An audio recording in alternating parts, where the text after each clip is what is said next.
at napansin na napakaiba ng kanyang tono kumpara dun sa tono niya dun sa Davao City nung siya po ay nagbigay ng pahayag dun sa sa prayer rally noon sa Davao. Gayunpaman, nagsisettle na yung issue at nililiwanag niya. Kinagagalak ko din na i-report na karamihan dun sa ating pagliliwanag din dito ay lumilitaw dun sa explanation ng ating dating Pangulo.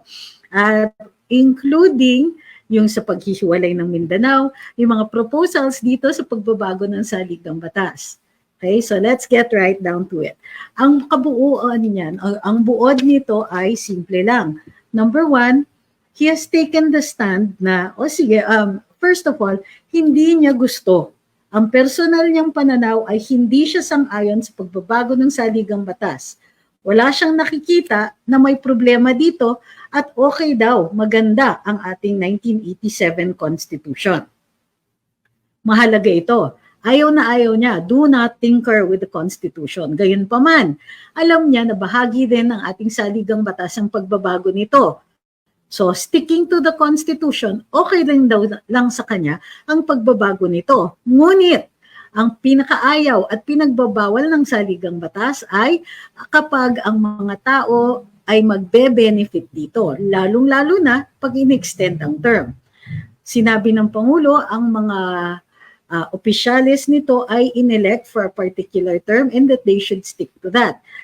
Echo ito dun sa sinabi niya sa Cebu. In fact, sinabi niya uli ay kung saan ka na inabutan ng tadhana, dun ka na lang. So, 6 na taon ang termino ng presidente at dapat matapos ang 6 na taon, tapusin na yan. Kung babaguhin man ang saligang batas, ang term na ginamit niya progressive, but actually what he meant was prospective kasi yun po ang wika ng batas. Ang pagbabago ng mga batas, maging ordinaryong batas o patakaran, kailangan, lalong-lalo na ang saligang batas, kailangan prospective, mag-a-apply in the future. Hindi yan mag-a-apply immediately para doon sa mga nakaupo. Tila yata may alam ang ating Pangulo dahil very insistent siya dito. Kailangan progressive or rather what he meant was prospective. Okay. In fact, in-explain niya, bakit ganun? Bakit dapat prospective? Ang sabi niya, kapag ikaw ay nakaupo sa posisyon, lalong-lalo na kung ikaw ay isang Pangulo, napaka-powerful mo, makapangyarihan ka. At kung ano man ang panigan mo, yun ang usually mananalo. In fact, sinabi niya, ang BO mo naman, kung matatalo ka pa doon sa pinapanigan mo sa isang referendum. And therefore, sabi niya, dapat hindi nakikialam ang Pangulo dyan. And in fact, ayaw na ayaw din niya yung pag-introduce ng foreign na konsepto. Okay. Teka muna.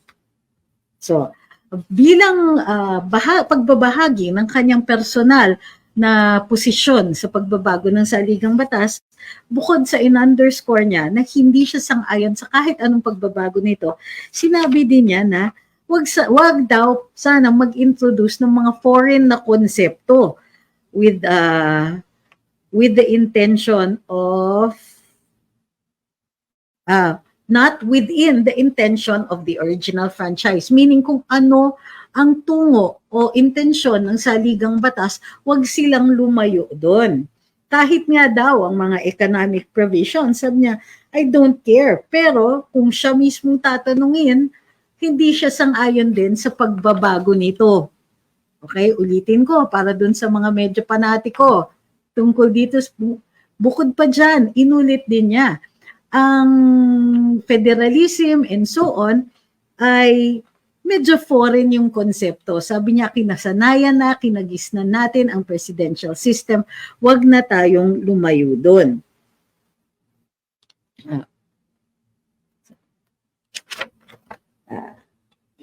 This is not, sabi nga niya, the time to make changes. The Constitution is good. Do not change it. I am comfortable with the presidential type.